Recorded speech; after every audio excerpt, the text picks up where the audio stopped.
समवायांग सूत्र में समवायांग सूत्र के 17वें समवाय में मरण के 17 भेदों का वर्णन दिया है। जैसे अवी मरणे, ओहि मरणे, आयंतीय मरणे, वलय मरणे, वसट्ट मरणे, अंतोसल्ल मरणे, तब्भव मरणे, बाल मरणे, पंडित मरणे, बाल पंडित मरणे, छौमत्त मरणे, केवली मरणे, विहायस मरणे, गिद्धपिट्ठ मरणे, भत्त पचकान मरणे, इंगिनी मरणे और पाद पोपगमन मरण।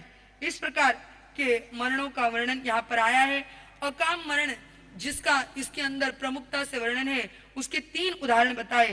पहला उदाहरण है शिशुनाग का, जो इस अध्ययन के अंदर आता है। शिशुनाग का अर्थ है केंचुआ या अलस। वह मिट्टी खाता है और अपने शरीर को मिट्टी से संलिप्त कर लेता है। धूप लगने पर दोनों ओर से सचित की हुई मिट्टी जो जो सूखती जाती है, त्यों त्यों वह शिशुनाग प्राणी पीड़ित होता जाता है। आप शरीर के ऊपर गीली मिट्टी लगाओ, जब तक वो गीली है तब तक तो वो ठंडक देगी। जो जो वो मिट्टी सूखने लग जाएगी, त्यों त्यों त्वचा खींचने लग जाएगी। केंचुआ है, मिट्टी में रहता है, मिट्टी खाता है, मिट्टी से लिपट जाता है, और ऐसे समय में जब मिट्टी सूखने लग जाती है तो वो पीड़ित होता है और शीघ्र ही काल धर्म को प्राप्त हो जाता है। वैसे ही बाल जीव भी एक और राग से कर्म मानता है और दूसरी ओर द्वेष से। दोनों प्रकार से कर्मल का संचय करता हुआ दुखों से पीड़ित होकर अनिच्छा से सभी गति और भवों में मरता है। दूसरा उदाहरण बताया शाकटिक का। शाकटिक यानी गाड़ीवान। गाड़ीवान जैसे सरल एवं योगक्षेम युक्त सन्मार्ग को छोड़कर उबड़ खाबड़ मार्ग को अपनाता है। जैसे एक गाड़ी वाला है, सीधा रास्ता है, अच्छा रास्ता है, उस पे ना जाकर के दूसरे उबड़ खाबड़ रास्ते पर चला जाता है, और रास्ते में ही बैलगाड़ी का धूरा होता है। वो धूरा टूट जाए और अपनी नासमझी पर रोता है, पश्चाताप करता है। न तो वो उस बैलगाड़ी को छोड़ सकता है और न ही ले जा सकता है, न किसी को अपनी सहायता के लिए बुला सकता है। जिस मार्ग पर चलने से अपने प्राण, अपना माल और अपनी गाड़ी सुरक्षित न रह सके, वो उन्मार्ग है। वैसे ही बाल जी धर्म से विमुख रहकर अधर्म को अपनाता है और अंत में वह मृत्यु के मुख में पड़कर अपनी नासमझी पर पश्चाताप करता है। तीसरा उदाहरण दिया जुआरी का। बाल जीव मरणांत समय में परलोक के भय से संत्रस्त रहता है। जैसे एक ही दांव में सर्वस्व हार जाने वाला जुआरी शोक करता हुआ अकाम मरण से मरता है, वैसे ही अज्ञानी मनुष्य धर्म को छोड़कर पाप कर्मों में आसक्त रहकर अंत समय में वह इतना पश्चाताप करता है कि जिससे पुनः वैसा स्वर्णिम अवसर पाना उसके लिए नितांत दुर्लभ हो जाता है।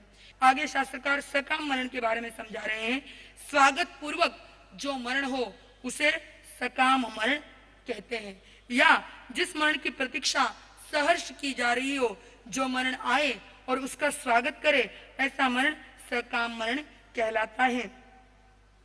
कहा है कि धर्मवीर साधक मृत्यु से कभी नहीं डरता, उसकी मृत्यु स्वयं मृत्यु को प्राप्त हो जाती है। क्या बताया? उसकी मौत स्वयं मौत को प्राप्त हो जाती है, क्योंकि वो मौत से तो डरता ही नहीं है। मृत्यु डरने वाले को डराती है और निडर के सामने हार करके घुटने टेक देती है। वह आत्मा सदा के लिए अमर हो जाता है। श्रद्धेय आचार्य भगवान पिछले लगभग 2.5-3 माह से आपको यही समझा रहे हैं कि मरेगा तो यह शरीर, आत्मा कभी, और आप कौन हो? आप आत्मा हो और आत्मा कभी मरती नहीं। जिसने संबर निर्जरा और मोक्ष को भली भांति जान लिया, जिन आत्माओं को मोक्ष और मोक्ष के उपायों पर दृढ़ निश्चय हो गया, जिनके चरण मोक्ष की ओर बढ़ रहे हैं, वे जीव पंडित कहलाते हैं, उन्हें पंडित कहते हैं। और ऐसे पंडितों का मरण पंडित मरण कहलाता है। उन्हीं के मरण को सकाम मरण कहा जाता है। ऐसा सकाम मरण किसी पुण्यशाली जीव को प्राप्त होता है, संयमी जितेंद्रिय आदर्श साधु को प्राप्त होता है, आदर्श गृहस्थ को प्राप्त होता है, और वह भी समाधि पूर्वक ही होता है। समाधि मरण कैसा होता है? जिसका नाम समाधि मरण है, मतलब भीतर में बहुत समाधि है। जैसे मेरे प्रपितामह गुरुदेव आचार्य सम्राट पूज्य श्री आत्माराम जी महाराज साहब जीवन की सांध्य वेला को जाना, स्वयं प्रतिक्रमण किया, प्रतिक्रमण करने के बाद सबसे क्षमा याचना की, स्वयं संथारे के प्रत्याख्यान लिए और बैठे बैठे समाधिस्थ अवस्था में होकर के परम समाधि में लीन हो गए। ऐसा मरण क्या कहलाता है? सकाम मरण। इसके अंदर ये बात बतलाई गई है कि सभी भिक्षु और सभी गृहस्थों को संलग्न पूर्वक सकाम मरण का सुअवसर प्राप्त नहीं होता। कुछ ऐसे भिक्षु हैं जो फटे पुराने चीवरधारी है, कोई मृगछाला ओढ़ते हैं, कोई नग्न रहते हैं, कोई जटाधारी लटाधारी है, कोई मठाधीश है, कोई उत्तरीय वस्त्र धारण करने वाले हैं, कोई सिर मुंडित है इत्यादि भिक्षु किसी भी वेश में हो, यदि वे दुष्टशील है, दुष्ट स्वभाव के हैं, भ्रष्टाचारी है, ठग वृत्ति से अपना स्वार्थ साधते हैं, तो उनको कोई भी वेश दुर्गति से बचा नहीं सकता और न सुगति में पहुंचा सकता है। यह एक अनादि अटल नियम है। किन्हीं भिक्षुओं से गृहस्थ का जीवन श्रेष्ठ होता है, किंतु साधुओं का संयम प्राय गृहस्थों से उच्च ही होता है। जो साधक कर्मों का सर्वथा क्षय नहीं कर सकता, वह देवलोक में देवता के रूप में उत्पन्न होता है। महारिद्धिमान इस अध्ययन की अंतिम गाथा में बताया कि जो साधु साधक सर्वथा कर्मों का क्षय नहीं कर पाता, परंतु उत्तम चारित्र की आराधना करता है, वह देवलोक में देवता के रूप में उत्पन्न होता है। महारिद्धिमान, महायशस्वी, महातेजस्वी और दीर्घायु वाला होता है। साधक चाहे गृहस्थ हो या साधु, दोनों आराधक बनकर उच्च देवलोकों के अतिथि बनते हैं। तत्पश्चात वहां की सुखमय आयु पूर्ण कर वे मानव भोग को पाकर अहिंसा संयम के द्वारा सभी कर्मों को क्षय करके आत्मा के सभी गुणों को प्रकट कर लेते हैं और अरिहंत अवस्था को पाकर निर्वाण एवं परम शांति को प्राप्त कर लेते हैं। यही सकाम मरण का सुपरिणाम है। जो ऐसे परिणाम में आता है वह अपने जीवन को धन्य महसूस करता है। कहा भी है, उत्तम भव आराधना उत्तम ही मरण काल, मरण चक्र से मुक्त हो शाश्वत सुखी त्रिकाल। उत्तम भाव की आराधना करनी है, उत्तम मरण काल में उत्तम भावों को जीना है और कैसे मरण को मरना है कि पुनः मरण में आना ना पड़े। जन्म तो हो परंतु मरण ना हो। जन्म एक ऐसी पृथ्वी है जहां पर जन्म होता है परंतु मृत्यु कौन सी पृथ्वी मालूम है? सिद्ध शिला। यहां से जीव अपने समस्त कर्मों को क्षय कर वहां जाता है और सदा सदा के लिए वहीं पर रहता है, शाश्वत सुख का अनुभव करता है। इस प्रकार इस 5वें अकाम मरणीय अध्ययन में 32 गाथाओं के द्वारा अकाम और सकाम मरण की बात बतलाई गई है। आगे क्षुल्लक निर्ग्रंथीय 6ठा अध्ययन। इस 5वें अध्ययन में अकाम सकाम मरण की बात बताई तो वहां पे निर्ग्रंथ धर्म की बात आई। आगे 6ठे अध्ययन में उसी के बारे में बतला रहे हैं। इस अध्ययन के ज्ञातव्य विषय यानी जानने योग्य विषय 4 है। पहला क्षुल्लक, दूसरा निर्ग्रंथीय, तीसरा अविद्या और चौथा विद्या।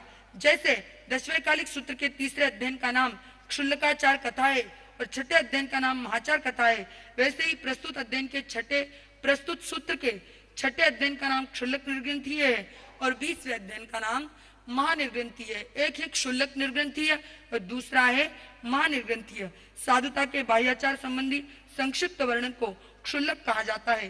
ग्रंथ का अर्थ होता है गांठ। अर्थ और काम इन दोनों में आसक्ति की प्रगाढ़ता की गांठ है।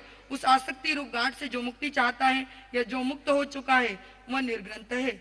उस निर्ग्रंथ के बाह्याचार या आचार व्यवहार का जिस अध्ययन में वर्णन हो वह क्षुल्लक निर्ग्रंथीय अध्ययन कहा जाता है। यहाँ पर बताया कि क्षुल्लक यानी क्या, बाह्याचार, साधु का बाह्याचार, और निर्ग्रंथ यानी क्या, जो गांठ से मुक्त है। उस निर्ग्रंथ के बाह्याचार या आचार व्यवहार का जिस अध्ययन में वर्णन हो वह अध्ययन क्षुल्लक निर्ग्रंथीय है। निर्ग्रंथ शब्द प्राय जैन साधुओं के लिए प्रयुक्त होता है। जिस साधु के जीवन में अभी तक साधुत्व का रस परिपक्व नहीं हुआ उस साधु को भी क्षुल्लक निर्ग्रंथ कहते हैं। उसको संयम में दृढ़ करने के लिए या मोक्ष मार्ग का पथिक बनाने के लिए जो शिक्षाएं अपेक्षित हैं उन सब का इस अध्ययन में उल्लेख किया गया है। समवायांग सूत्र के 36वें समवाय में पुरिस विद्या के नाम से इस अध्ययन का उल्लेख किया गया है।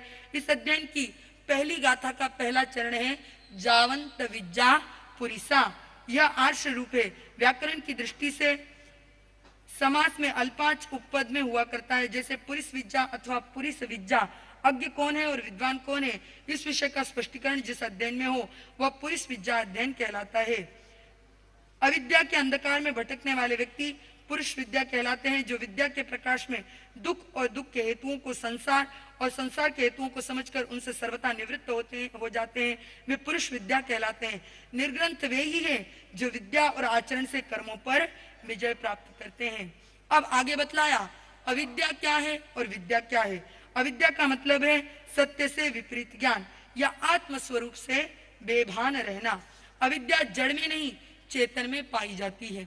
जैसे शांति और क्रोध जीव में पाए जाते हैं, वैसे ही ज्ञान और अज्ञान भी चेतन में पाए जाते हैं।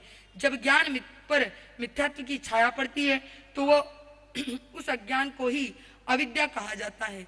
एक काष्ठ है, एक लकड़ी है, तो उसके अंदर शांति नहीं है, उसके अंदर क्रोध नहीं है।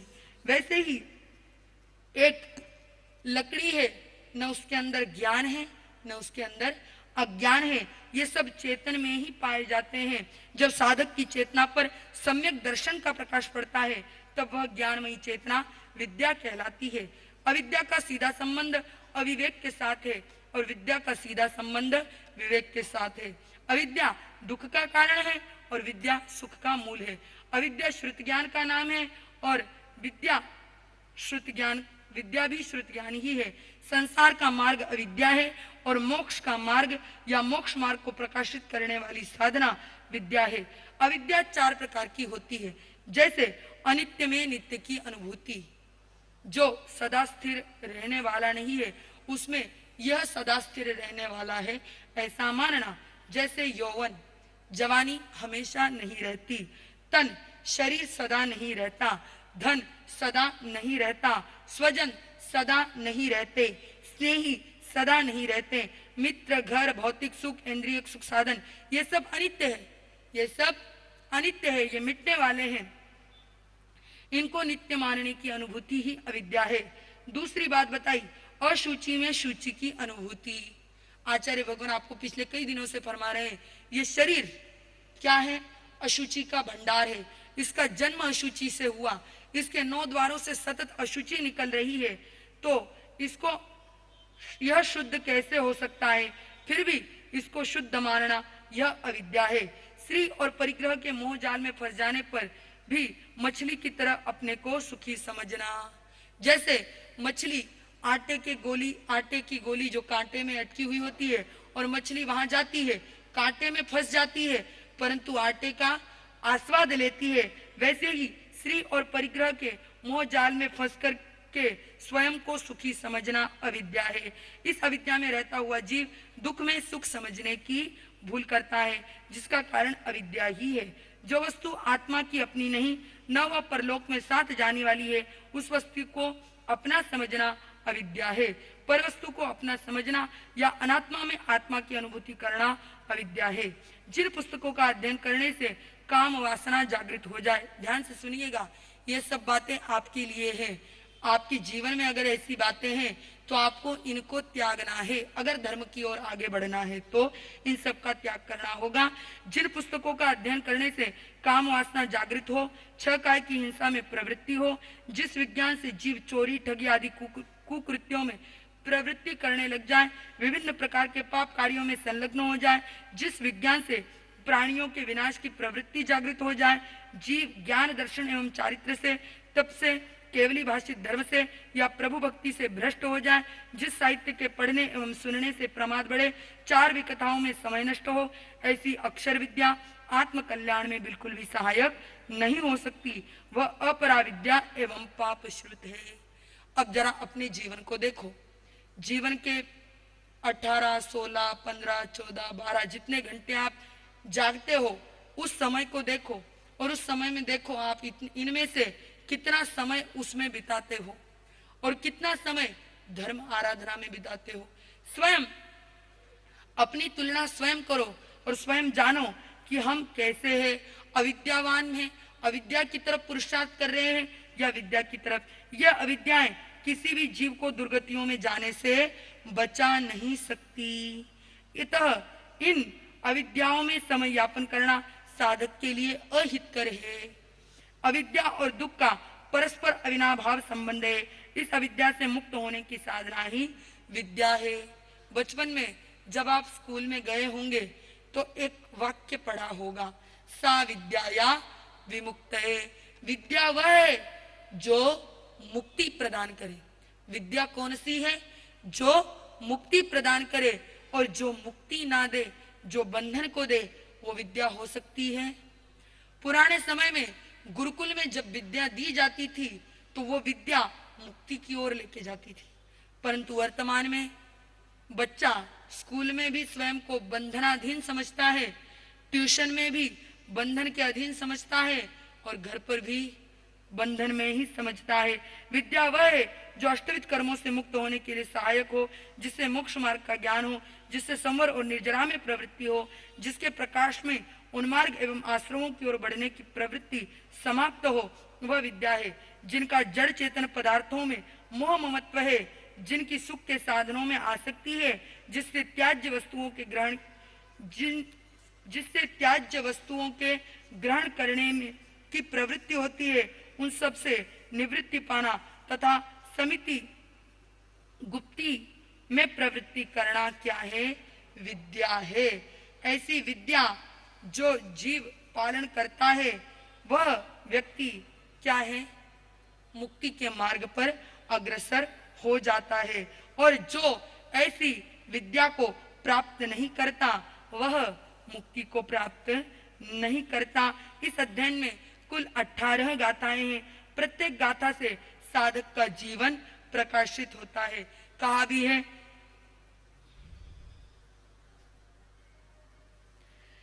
क्षुल्लक निर्ग्रंथ मुनि पाले शुद्धाचार, शुद्धाचार पालन कर वो पाए मुक्ति द्वार।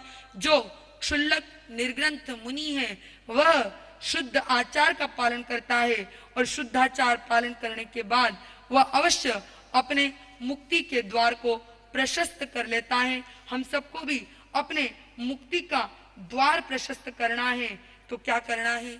उत्तम चारित्र को पालना है।